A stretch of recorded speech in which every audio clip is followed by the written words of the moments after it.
Hey y'all, in last week's video, I gave you guys a Q1 update and I mentioned that we would be doing some changes to our school schedule. And so in today's video, that new schedule is what I will be sharing with you.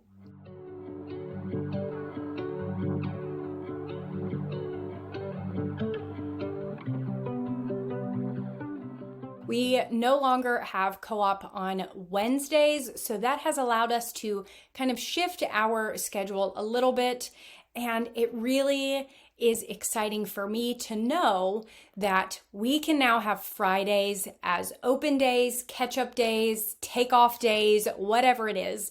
I just feel like Friday works so much better versus Wednesday, since Wednesday is in the middle of the week. We were really struggling with trying to find a rhythm. Like we just couldn't get into a rhythm with school because we kind of had that break right in the middle, and Monday is kind of a heavier day and Friday is kind of a heavier day. And so, yeah, I needed a new schedule. And what I came up with is kind of like a block schedule, but without time allotments. Because if I'm being honest, having allotted times will stress me out because I will want to be very strict on those time frames.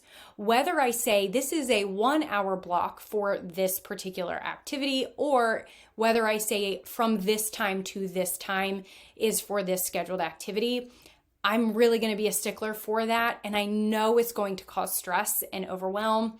And I just don't want to do that. Why do something that I know is going to be stressful, right? So I have kind of done it's kind of like a block rhythm schedule, a rhythmed block schedule. I don't know what we're going to call it. If you have any thoughts or suggestions on what we can call this, leave them down in the comments, but I'm going to share them with you briefly. So before I showed you guys this weekly schedule that I printed out for my daughter, this is just like a fun little thing I made on Canva.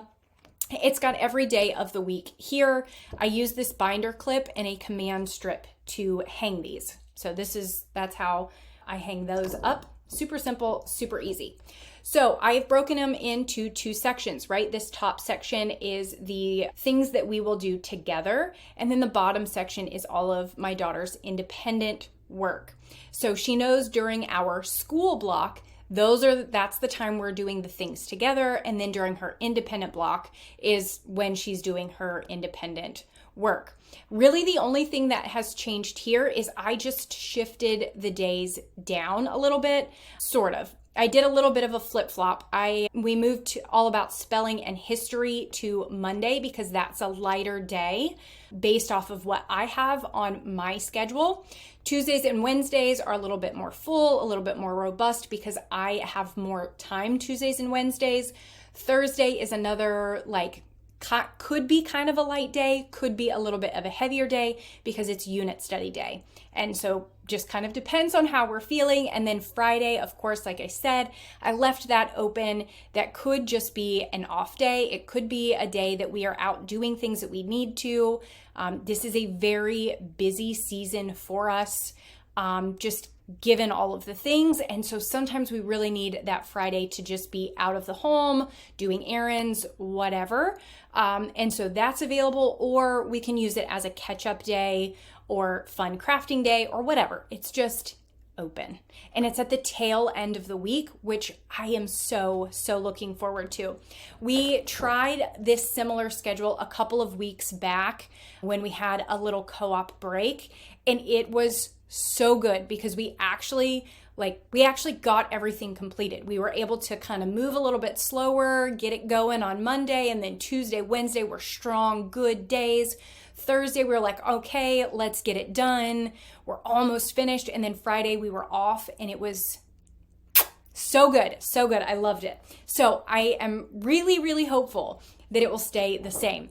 So that just is kind of the indicator to my daughter of what curriculum things we are doing on each day.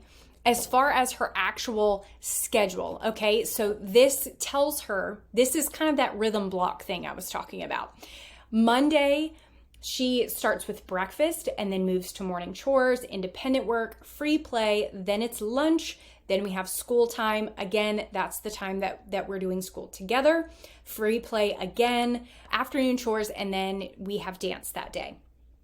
So as you see, there's no times allotted. The size of the space kind of matters, but like it kind of really doesn't. I did that more so that it would kind of line up with my schedule. So again, not perfect. I didn't do it exact, but just kind of the idea that she will be able to see what block she's in and then see if it kind of correlates to mom's blocks. Because I did create myself a schedule because, surprise, mom has things she has to do as well. So I wanted to make sure that I got myself a schedule, not only for me to help me stay on track, but for her as well. So she can kind of see where mom is and what's coming next in mom's day and how that aligns with what's coming next in her day.